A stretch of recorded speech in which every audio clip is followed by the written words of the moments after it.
Rosemary oil has become the most talked about hair growth remedy on the internet. And I need to tell you, more useful than the hype. You have seen the claims. Rosemary oil is as good as minoxidil. Rosemary oil regrows hair in weeks. Rosemary oil is a miracle. So here is what I want to do today.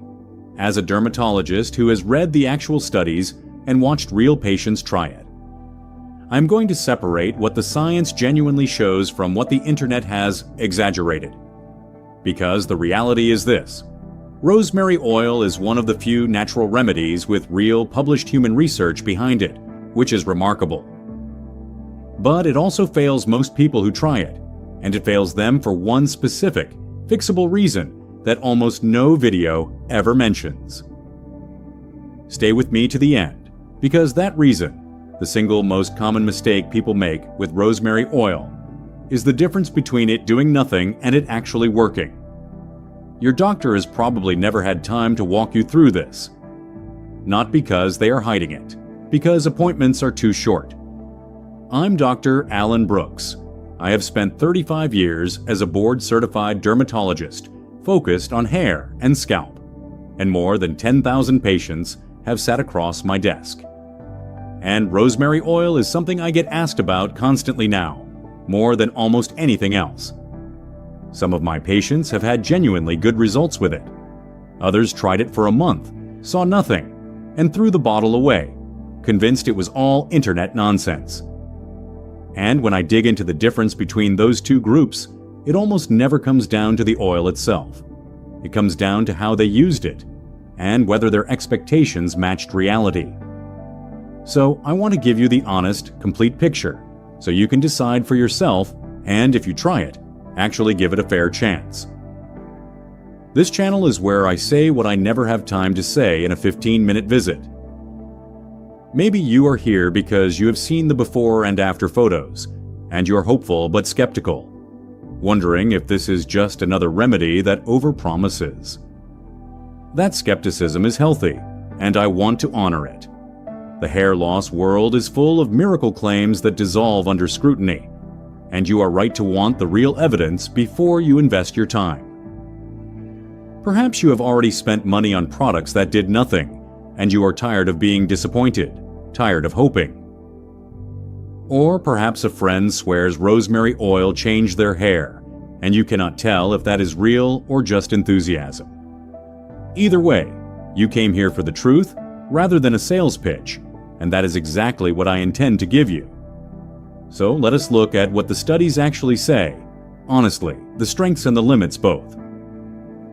Let me start with the study everyone cites, because it is genuinely important, and it is the foundation of all the excitement. In 2015, a randomized controlled trial was published in a peer-reviewed dermatology journal.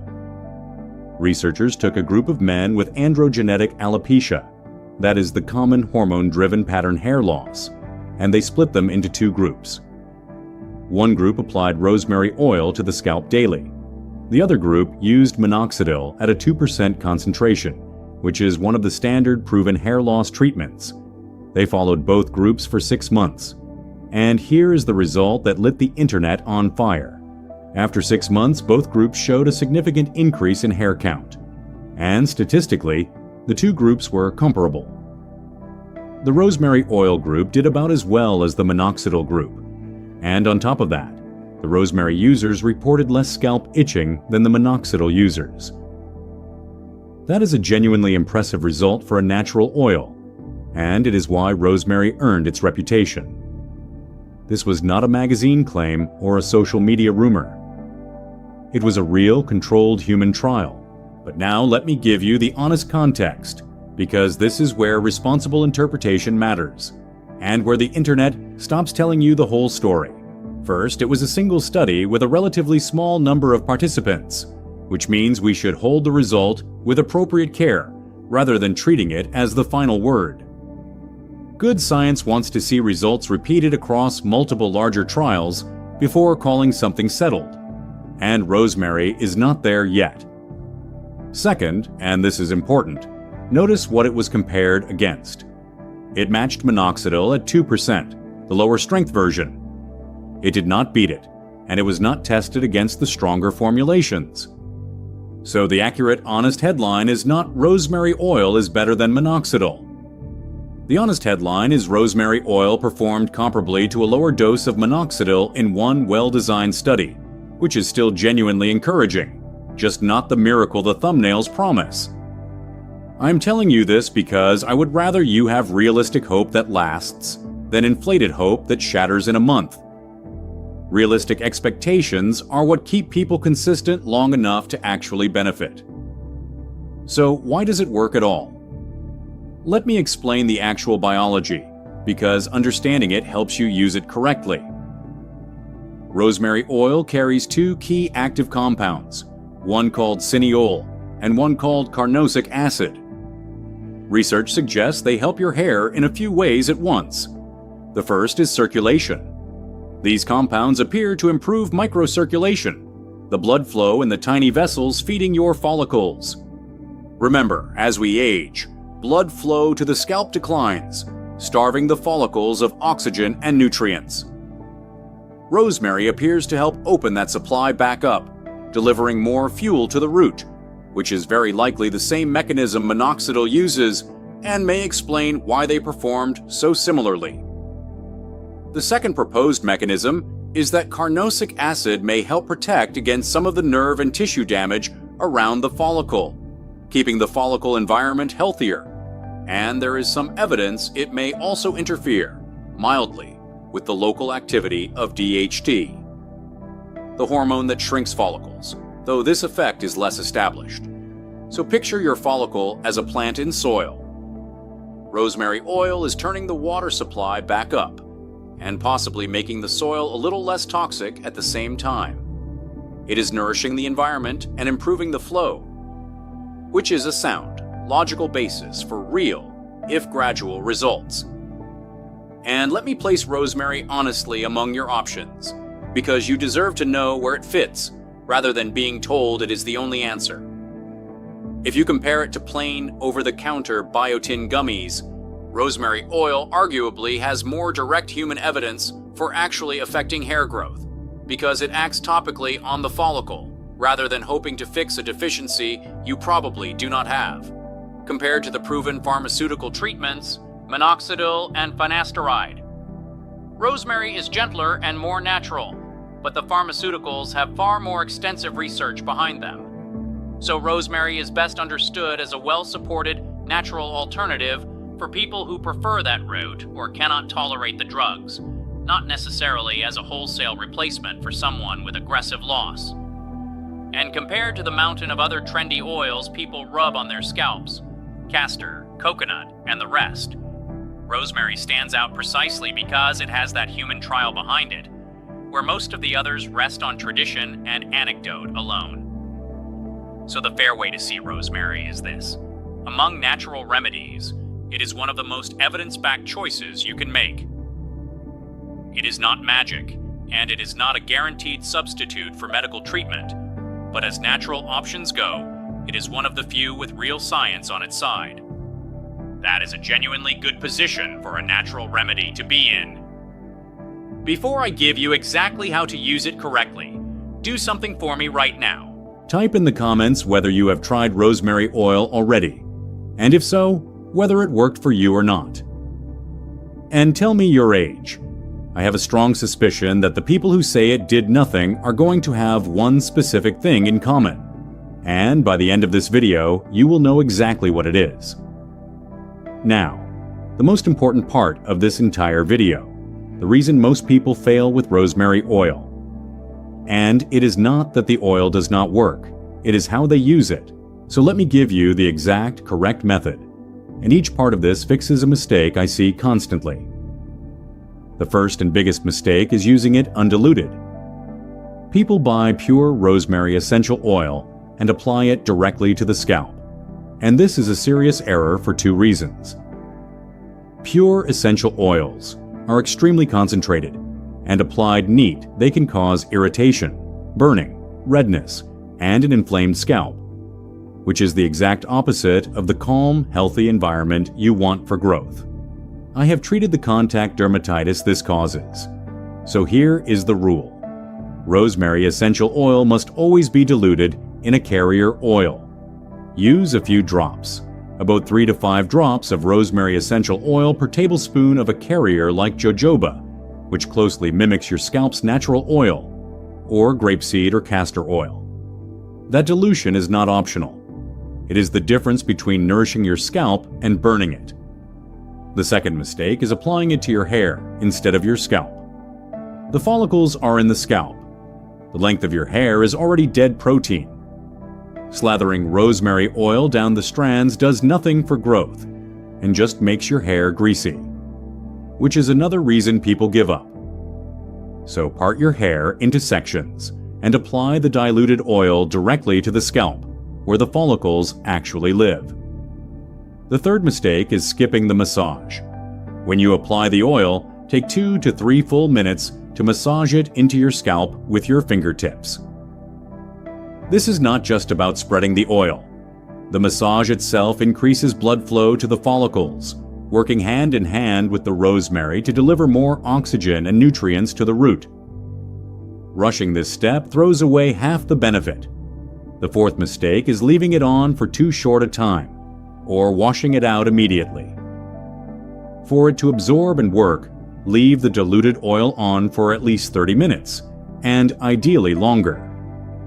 Many people apply it at night, massage it in, and leave it on overnight with an old pillowcase to protect the bedding, washing it out in the morning.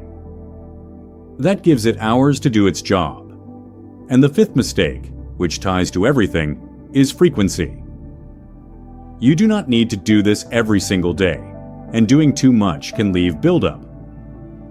Applying your diluted rosemary oil treatment 3 to 4 times a week is the sweet spot supported by how these routines are typically studied and used. Consistent, but not obsessive. Now, before I tell you about a patient who got this completely wrong, let me clear up a question I get constantly, because the confusion itself causes failures. People ask me, what is the difference between rosemary oil, rosemary water, and those pre-made rosemary serums and sprays sold everywhere now? It matters, so let me sort them out. Rosemary essential oil is the concentrated extract, the one used in the research when properly diluted, and it is your most potent option, as long as you dilute it as I described. Rosemary water, sometimes called rosemary infusion, is made by steeping rosemary in water, and while it is far gentler and can be sprayed on daily, it is also far weaker, containing only a fraction of the active compounds. So think of it as light maintenance rather than a serious treatment. And then there are the commercial rosemary serums and sprays. Some of these are genuinely well formulated, combining properly dosed rosemary with other supportive ingredients, and they can be convenient, but many are mostly water and marketing, with just enough rosemary listed to put it on the label and charge a premium, while the actual active content is too low to do much.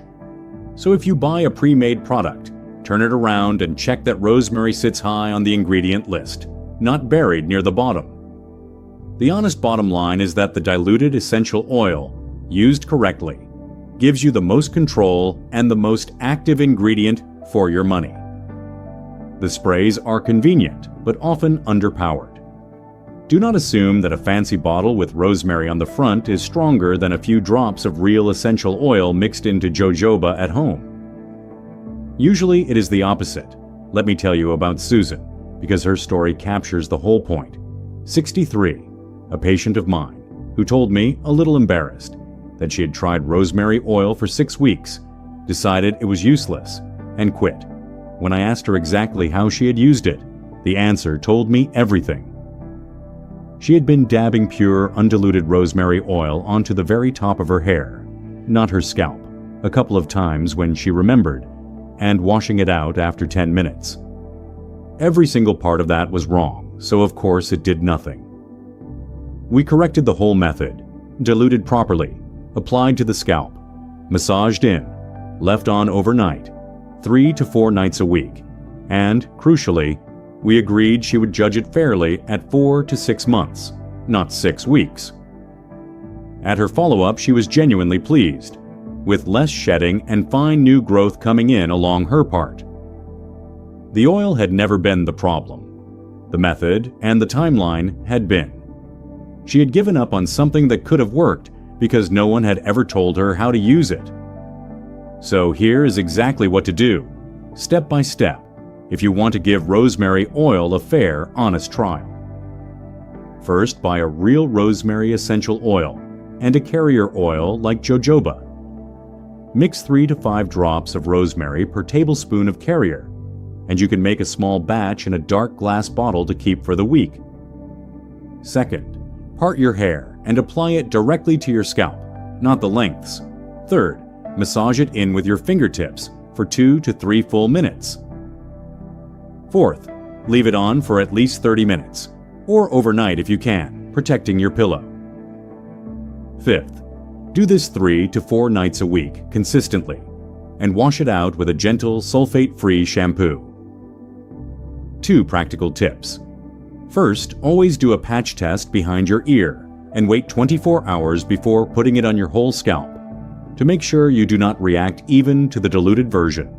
And second, take a dated photo of your scalp before you start, same light and angle, because progress is slow and gradual, and your memory will lie to you about it. Which brings me to the honest timeline, the last piece you need. One thing, doctor to viewer, before you begin. Rosemary oil is generally well tolerated, but it is not right for everyone. Do the patch test, because some people are sensitive even to the diluted form. Avoid it if you are pregnant without checking with your doctor first, and keep it well away from your eyes. And understand that while the research is promising, it is one remedy, not a guaranteed cure, and severe or rapidly progressing hair loss, or hair coming out in patches, deserves an in-person evaluation rather than an oil. I am a doctor, but I am not your doctor. Now, one last honest word, because it is the thread through this entire video. Rosemary oil is not the miracle the internet sells, and it is not the scam the skeptics dismiss. The truth sits in between, and it is actually good news. It is one of the very few natural remedies with real human research suggesting it can genuinely help, performing comparably to a low dose of a proven treatment in a well-run study. But it only rewards the people who respect 2 things, the correct method and the honest timeline. Dilute it, apply it to the scalp, massage it in, leave it on, stay consistent, and give it a full 4 to 6 months before you judge. Because hair grows slowly, and the first signs take 2 to 3 months to even appear. The people who say it does nothing almost always used it wrong or quit too soon. The people who use it right and wait often see it help. Because this was never only about one oil. It is about cutting through the noise, understanding what the evidence actually says, and giving a real remedy a fair, informed chance instead of a sloppy one. So if you try it properly. And come back and tell me in the comments how you have been using it, and whether you now realize what you might have been doing wrong. Type your age too. I read every single one. Take care of yourself. I will see you in the next one.